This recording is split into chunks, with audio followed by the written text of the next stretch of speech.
नमस्कार दोस्तों, stock market studies में फिर से एक बार आपको बहुत-बहुत स्वागत है। तो आज मैं फिर से आपके सामने कुछ इंपॉर्टेंट कंपनी के अपडेट्स डिस्कशन करूंगा। तो इस वीडियो को पूरा लास्ट तक जरूर देखिए क्योंकि बहुत सारे कंपनीज के टेक्निकली चार्ट पैटर्न्स जो बना था वो ऑलमोस्ट टारगेट के आसपास है और किस तरीके से टेक्निकली चार्ट पैटर्न बना था और किस तरीके से टारगेट हो रहा है वो मैं आपके साथ शेयर करूंगा। जब एंटी लेवल बना था तब भी मैं आपको वीडियो बना के बताया था कि कौन सा लेवल में एंटी हुआ है और कौन सा लेवल तक टारगेट जा सकते हैं। और मैं इस वीडियो को शुरू करने से पहले मैं दो रिक्वेस्ट करूंगा। प्लीज मेरे कोई भी वीडियो को आप रिकमेंडेशन मत समझना। मेरा काम है आपको सारी चीजों को मेरा काम है सिखाना। आप प्लीज सीखिए। आप प्लीज ना सीख कर कोई भी काम मत करिए। आपको लग रहा है कि सर टिप्स दे रहा है, मैं कोई भी टिप्स नहीं दे रहा हूँ। मेरा टिप्स देने का कोई भी अटेंशन नहीं है। मेरा काम है मैं जिस तरीके से सीख कर काम कर रहा हूँ उसी तरीके से आप भी सीख कर काम करिए। तो आपको मेरा भी जरूरत नहीं पड़ेगा, कभी भी जरूरत नहीं पड़ेगा। आप खुद ही एनालिसिस करके काम कर सकते हैं। तो प्लीज खुद के ऊपर डिपेंडेंट हो जाइए, किसी के ऊपर डिपेंडेंट मत रहिए। तो चलो देख लेते हैं कौन सा कंपनी है इस वीडियो के अंदर। सबसे पहले मैं जिस कंपनी के बारे में डिस्कशन करूं उसका नाम है उज्जीवन स्मॉल फाइनेंस बैंक। देखिए उज्जीवन स्मॉल फाइनेंस बैंक के ऊपर मैं इन डेप्थ वीडियोस भी बना के आपको दिया हूं और जहां पे बहुत सारे लोगों ने देखा और बहुत सारे लोगों ने प्यार भी दिया, तो इसके लिए बहुत बहुत धन्यवाद। क्योंकि उज्जीवन स्मॉल फाइनेंस बैंक में मैं बहुत पहले से ही एक एंटी लेवल ले चुका था और वो मैं आपको दिखाऊंगा कहाँ तक एंटी लेवल हुआ था और टारगेट अभी कितना बाकी है। तो उससे पहले कंपनी का परफॉर्मेंस चेक कर लेता हूँ। देखिए जब शेयर के ऊपर भारी भरकम गिरावट हो रहा था तब भी मैं आपको मेंशन कर रहा था कि उज्जीवन बैंक अपकमिंग कुछ टाइम्स में अच्छा खासा खास परफॉर्मेंस कर सकते हैं। तो ऐसे क्यों बताया था उसके पीछे कारण भी आपको समझाऊंगा, ध्यान से देखना। सबसे पहले देखिए उज्जीवन स्मॉल फाइनेंस बैंक एक स्मॉल कैटेगरी फाइनेंस बैंक है और इस कंपनी का मार्केट कैप से 9,700 करोड़ के आसपास है। तो देखिए आरओसी तो ठीक नहीं है मगर आरओई बेस्ड है। देखिए हमेशा बैंकिंग और फाइनेंस कंपनी में आपको आरओसी देखे ना देखे कोई बात नहीं, आरओई आपको देखना ही होगा। यहाँ पे रिटर्न ऑफ इक्विटीज के अंदर ही सब कुछ छुपे हुए हैं। अगर ये परसेंटेज 15% के ऊपर है इसका मतलब बेस्ट है, तो यहाँ पे तो 30% के ऊपर है, डबल के आसपास है, इसका मतलब और भी बेस्ट है। और सबसे बड़ी बात है कंपनी 1,100 करोड़ के आसपास इस बार प्रॉफिट किया। कंपनी डेप्थ भी लिया और बहुत ज्यादा डेप्थ लिया, करीबन 6% से भी ज्यादा। अगर इसी डेप्थ के बारे में मैं इन डेप्थ बारे डिटेल्स के बारे में बात करूं तो देखेंगे तो कर्जा एक टाइम ना के बराबर था और धीरे धीरे करके कर्जा कहाँ तक चला गया। पिछले साल में 20,000 करोड़ का कर्जा था, इस बार 28,000 करोड़ के आसपास कर्जा देखने को मिला। इसका मतलब कर्जे के जो अमाउंट है वो बहुत हाई स्ट्रॉन्ग देखने को मिला है। तो कर्जे को जो अमाउंट है बहुत ज्यादा देखने को मिला और इस ज्यादा कारण की वजह से ऑब्वियसली आपको एक हाई स्ट्रेंथ देखने को मिला है। और मैं जरूर कहूंगा कि यहाँ पे आप देख सकते हैं किस तरीके से रिप्रेजेंट हो रहा है। मतलब जो कर्जे के बारे में बात करो तो कर्जा किस तरीके से ग्रोथ हो रहा है। तो बैंकिंग सेक्टर में अगर कर्जा बढ़ रहा है तो सोचना उस कंपनी के ऊपर कुछ ना कुछ खासियत तो जरूर हो रहा है। कितना खासियत हो रहा है आपको यहाँ पे दिखेगा। देखिए क्वार्टरली, अगर मैं क्वार्टरली रिजल्ट के बारे में बात करूं तो देखिए लास्ट क्वार्टर में 900 करोड़ का सेल्स था, इस बार बढ़ के हो चुके 1200 करोड़। और देखिए कंटिन्यूसली सेल्स बढ़ रहा था। जब कंटिन्यूसली सेल्स बढ़ रहा था तभी मुझे एक अंदाजा ये लग रहा था कि कंपनी कमिंग टाइम्स में एक शानदार मोमेंटम, अपटेन मोमेंटम दिखाएगा। क्योंकि जब कोई कंपनी का शानदार सेल्स ग्रोथ हो रहा है उसके साथ साथ इंटरेस्ट पेमेंट करने के बाद, कंपनी का एक्सपेंस मेंटेन करने के बाद कंपनी नेट प्रॉफिट भी लगातार हर क्वार्टर्स को बीट करते जा रहा है, इसका मतलब कुछ ना कुछ तो बढ़िया हो सकता है। ऑब्वियसली बढ़िया हुआ भी है, वो मैं आपको अभी दिखाऊंगा। मुझे जो बेस्ट पॉइंट लगा वो पहले देखिए 3-3.5% के आसपास कंपनी का एनपीए हुआ करता था और वो एनपीए को कंपनी इस बार फर्स्ट टाइम कुछ एकदम ना के बराबर लेके आया, 0.06 के आसपास। तो सोचिए एनपीए एकदम ना के बराबर है, इसका मतलब मार्केट में जो पैसा बांटे थे, मतलब जैसे पैसा जो लोन के हिसाब से दिया था वो लोन को अच्छी तरीके से वो रिकवरी किया। तो जब इस तरीके से परफॉर्म हो रहा है किसी भी कंपनी के ऊपर तो हायर पॉसिबिलिटी है उस कंपनी के ऊपर अपकमिंग कुछ टाइम में एक बड़ा धमाका होने का। और आप सभी जानते हैं इकोनॉमिकली इंडिया का ग्रोथ किस तरीके से हो रहा है और उस टाइम में सोचिए इस सारे बैंकिंग कंपनी का किस तरीके से ग्रोथ होने वाला है। जो इतने सालों तक बैंकिंग कंपनी का ग्रोथ रुके हुए थे वो फिर से खड़ा हो पाएंगे और अलग लेवल से खड़ा हो पाएंगे। तो बैंकिंग कंपनीज के जो बैलेंस शीट में दो चीज आपको देखना चाहिए। पहले तो रिजर्व तो देख ही लिए होंगे और कंपनी के जो फिक्स एसेट है वो भी लगातार बढ़ते गए। अभी इसी चीज को मैं एज ए इन्वेस्टर के बारे में बात करूँ तो ध्यान से देखना, एफआईएसडीएस पब्लिक हर किसी के पास इन्वेस्टमेंट है। तो प्रोमोटर के पास तो जो 83% होल्डिंग्स था तो प्रोमोटर ने 2022 के जून मंथ के बाद सितंबर क्वार्टर्स में उस स्टेक को बेचा। अभी क्यों बेचा?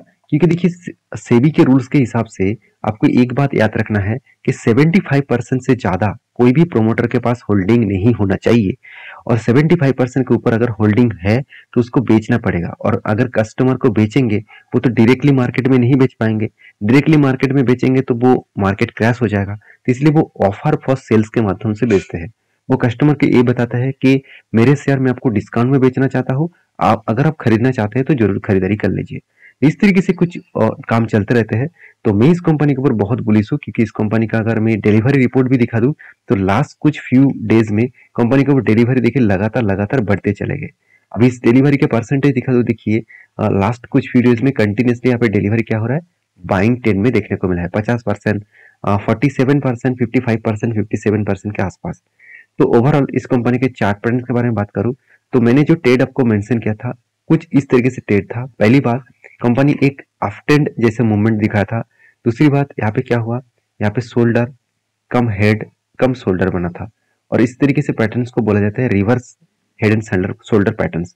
तो reverse head and shoulders patterns इस तरीके से जब जब पैटर्न्स क्रिएट होता है तो हायर पॉसिबिलिटी है उस लेवल को अगर ब्रेकआउट करे और कंपनी का अगर परफॉर्मेंस अच्छा है तो जरूर वो टारगेट अचीव करेगा। देखिए बहुत सारे लोग ये भी मुझे कमेंट किए, सर मैंने जो हेड एंड शोल्डर पैटर्न में मतलब स्टडी किया तो वो टारगेट अचीव क्यों नहीं हो रहा है, वो गिरते क्यों जा रहा है। देखिए मैं पहले आपको बोल चुका हूँ, किसी भी डायरेक्टली टारगेट को पहले कोई भी पैटर्न्स को मत पहले स्टडी करिए, पहले कंपनी का फंडामेंटल को स्टडी करिए, कंपनी का फाइनेंशियल डेटास को स्टडी करिए। अगर फंडामेंटल फाइनेंशियली ग्रोथ कंटिन्यूसली हो रहा है तब टेक्निकली चार्ट पैटर्न कोई बन रहा है तो उसके ऊपर बने रहिए। चाहे वो एंटी लेवल के बाद अगर गिरावट भी हुआ ना तो आपको अपॉर्चुनिटी दिया जा रहा है, उसके हिसाब से सोचिए। तो एंट्री होने के बाद देखिए किस तरीके से यहाँ पे टारगेट अचीव होने के लिए टारगेट के आसपास ही है, मैं जरूर टारगेट के पास ही एग्जिट करूंगा और मेरा टारगेट बन सकता है 58%। तो सोचिए एक साल के अंदर अंदर 58% का टारगेट मिला है, एक साल भी नहीं लगा। कंपनी का एंट्री लेवल से मैं अगर टारगेट लेवल तक देखूं तो ऑलमोस्ट 170 दिन, मतलब 6 मंथ भी नहीं लगा। तो बाकी आपके क्या राय है जरूर कमेंट्स करना। अगर आप मेरा इस एंट्री लेवल पहले से मेरे वीडियो आपने देखे हैं तो जो मुझे जरूर कमेंट्स करके बताना। तो नेक्स्ट जो कंपनी जिसके बारे में बात करूँ उसका नाम है इजी ट्रिप प्लानर। तो इस कंपनी के ऊपर बहुत सारा कंफ्यूजन है, बहुत सारे लोगों को बार बार कमेंट्स भी आते रहते हैं, सर शेयर तो कंटिन्यूसली गिरते जा रहे हैं गिरते जा रहे हैं। तो मैं पहले ही बोल चुका हूँ कंपनी में स्ट्रेंथ है, कंपनी की हायर पॉसिबिलिटी है कि कंपनी फिर से रीबैक करेंगे। तो फिलहाल के लिए मैं कोई भी एंट्री लेवल इस कंपनी के ऊपर नहीं दिया हूँ क्योंकि मुझे कोई टेक्निकली चार्ट पैटर्न अभी तक नहीं दिखा। देखिए मैं तब तक इंतजार करता हूँ जब तक कोई भी मुझे सही तरीके से कोई पैटर्न्स ना दिखते हैं। बहुत सारे लोगों को प्रॉब्लम्स क्या होते हैं आप जानते हैं, उसको जल्दबाजी करना मतलब बहुत वो जल्दबाजी कर देते हैं कि चलो मुझे कोई एंट्री लेवल्स ना मिले छोटा मोटा मैं एंट्री ले लेता हूँ। इस छोटा मोटा के चक्कर में ही वो लॉस कर बैठते हैं। देखिए जब तक आपका मान के चलिए आपके पास आपके भूख नहीं है, आपका पेट पूरा का पूरा अब खाना खाने के बाद पूरा का पूरा पेट आपका भरपूर आपका पेट हो चुके हैं, तो क्या उसके बाद भी कोई खाना मिले तो आप खा तो आप इंतजार करेंगे जब पेट खाली हो, जब फिर से आपको भूख लगे तब खाना खाएंगे। तो इसी तरीके से स्टॉक मार्केट को भी इसी तरीके से सोचना चाहिए। जब मार्केट कंटिन्यूसली गिरते जा रहे हैं तो इसका मतलब आपको अभी तक कोई भी अपॉर्चुनिटी नहीं दे रहा है, तो इसका मतलब कभी ना कभी अपॉर्चुनिटी मिलेगा, उस टाइम तक आपको होल्ड करना चाहिए, उस टाइम तक आपको बने रहना चाहिए। और रही बात कंपनी के परफॉर्मेंस के बारे में, अगर परफॉर्मेंस सही हो तो आज नहीं तो कल वो जरूर परफॉर्मेंस अच्छा दिखाएगा और जरूर कोई लेवल्स आपको दिखाएगा एंट्री करने के लिए। तो पी रेशियो 48 के आसपास है, इंडस्ट्रीज पी रेशियो के सेम टू सेम है, कोई बात नहीं। आरओसी आरओई बेस लेवल में है। कंपनी का जो पी रेशियो है वो मैं आपको प्रीवियस डेटा दिखा दूं तो एक टाइम कंपनी का पी रेशियो कहाँ तक था, 122 के आसपास था। आज पी रेशियो एकदम लो लेवल में है और पी रेशियो वही लेवल में है जिस लेवल में प्रीवियस लो था।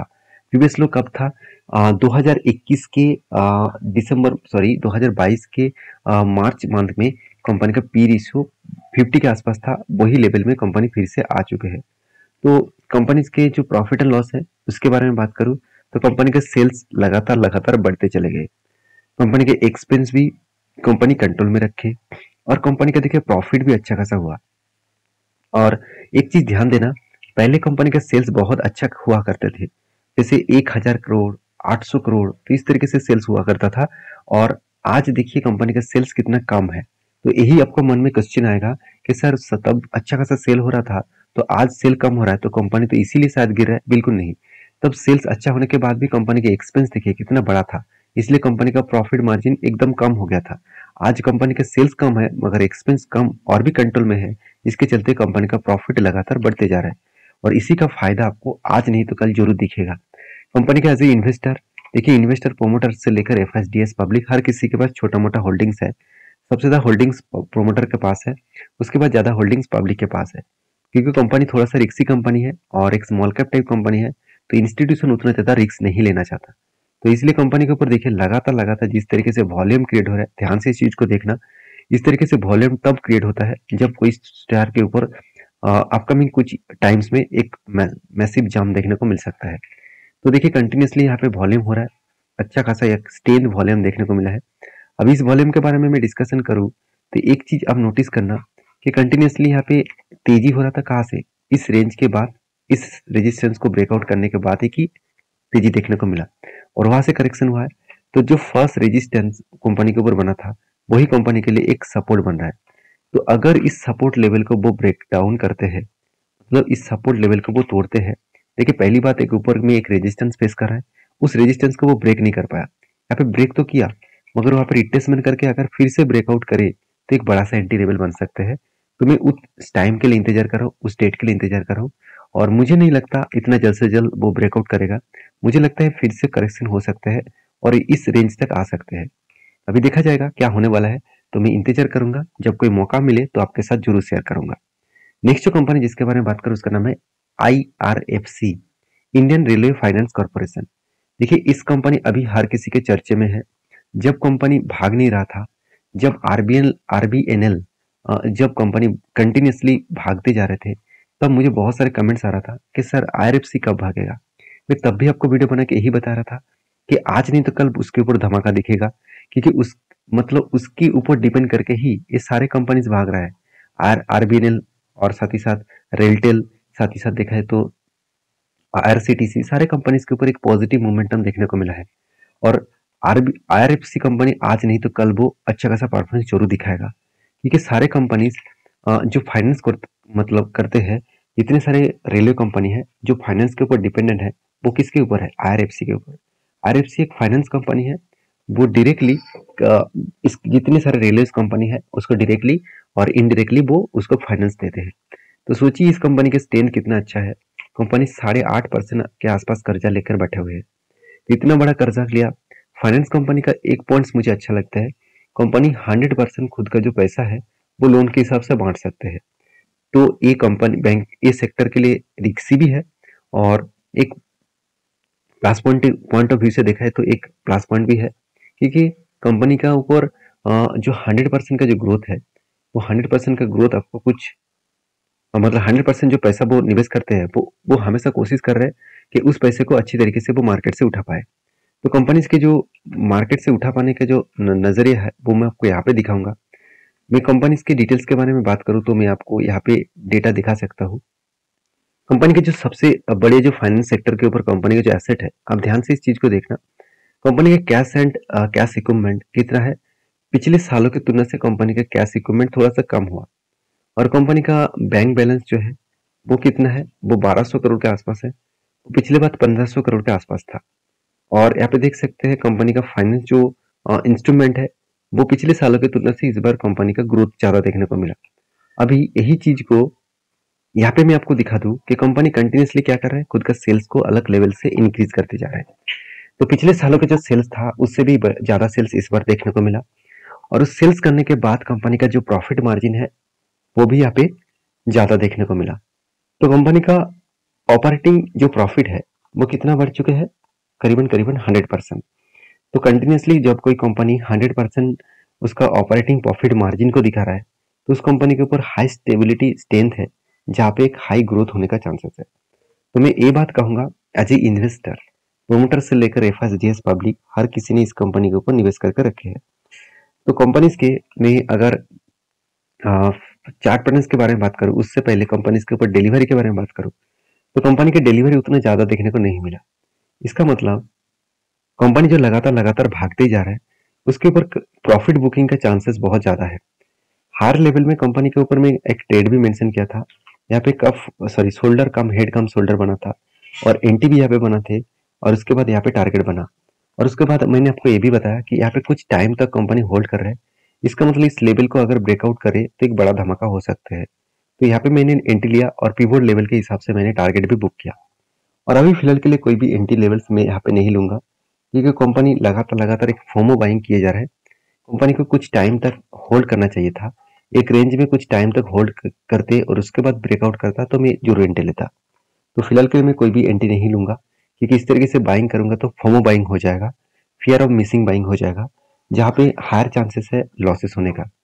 तो बाकी आप भी संभल कर काम करिए। अभी फिलहाल के लिए मेरे हिसाब से इंतजार करिए, जब मौका मिलेगा तो उस मौके का फायदा जरूर उठाइएगा। तो नेक्स्ट जो कंपनी जिसके बारे में बात करूँ उसका नाम है पावर ग्रिड। देखिए पावर ग्रिड कोविड के टाइम के हिसाब से और आज तक की जो डेटा है, इस रेंज के मैं मार्किंग कर दूं तो ऑलमोस्ट 258% के आसपास रिटर्न जनरेट करके दिया।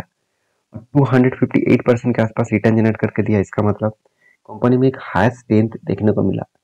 और पावर सेक्टर का जो डिमांड है वो लगातार लगातार बढ़ते जाएंगे। और एक पावर ट्रांसमिशन कंपनी है जिसका ग्रोथ और भी बढ़ेंगे, क्योंकि हर जगह पे पावर स्टेशन का जरूरत होगा, हर जगह पे पावर डिस्ट्रीब्यूशन का जरूरत होगा।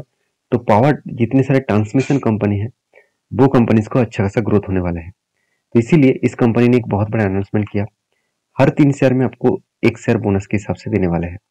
तो इसके बारे में मैं पहले भी चर्चा कर चुका हूँ। तो आई होप वीडियो में आपको सारी जानकारी मिल चुका है। वीडियो अच्छा लगे तो प्लीज लाइक करना, दोस्तों के साथ शेयर भी करना और चैनल को सब्सक्राइब भी करना। मिलते नेक्स्ट वीडियो में, तब तक के लिए अच्छे से रहिए, अपने ख्याल रखिए।